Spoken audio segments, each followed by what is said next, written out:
Et cela vient donc corroborer tout simplement la décision de justice qui a condamné Joseph Kabila à mort.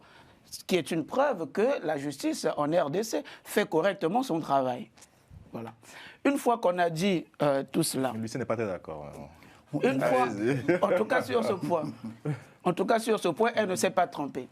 Une fois qu'on a dit, tout cela, eh bien, on voit très bien que ces sanctions viennent en quelque sorte, à mon sens, renforcer un peu la légitimité actuelle du président Tshisekedi. Je m'explique. Pourquoi? Parce que ça vient conforter tout simplement le narratif selon lequel Joseph Kabila, sous sa gestion, il y avait une espèce de gestion opaque, il y avait une espèce de trafic d'influence, de détournement de matières premières. D'ailleurs, vous avez parlé du gros contrat qui avait été donné à la Chine, etc., etc.